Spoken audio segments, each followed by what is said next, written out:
இறுதியாக புரட்சி தலைவர் எம்ஜிஆர் அவர்களின் நடித்த சந்திரோதயம் திரைப்படத்தில் ஒரு பாடல், புத்தன் இயேசு காந்தி பிறந்தது பூமியில் எதற்காக, இந்த பாடலில் ஒரு சில வரிகளை மட்டும்.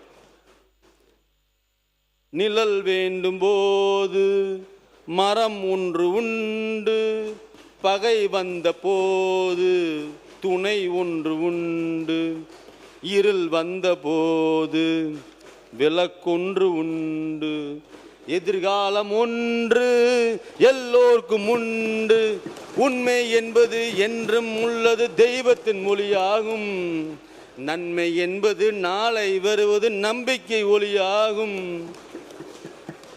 அந்த நம்பிக்கை ஒளிதான் நமது மாண்பு முதலமைச்சர் அவர்கள். நமது வெற்றி தலைவர் அவர்களின் வழியில் நின்று தமிழ்நாட்டின் வளர்ச்சிக்கு ஒவ்வொருவரும் துணையேற்போம் என்று தெரிவித்துக் கொள்கிறேன்.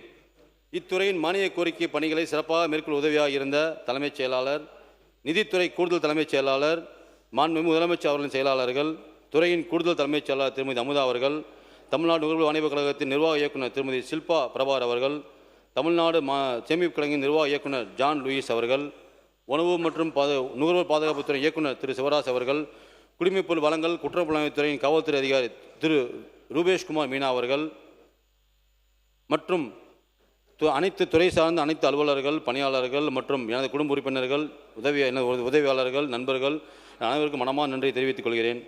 மாண்புமிகு பேரவைத் தலைவர்களே, விவசாயிகளின் நலன், நுகர்வோர் உரிமை, பொது விநியோக திட்டத்தின் வலிமை மற்றும் உணவு பாதுகாப்பை உறுதி செய்யும் வகையில் தரமான சேவைகள் அனைத்து மக்களுக்கும் சேரும் வகையில் உணவு மற்றும் உணவுப் பொருள் வழங்கல் துறையின் தொடர்பான புதிய அறிவிப்புகளை தங்களின் ஒத்துழைப்பின் பேரில் வெளியிடுகிறேன்.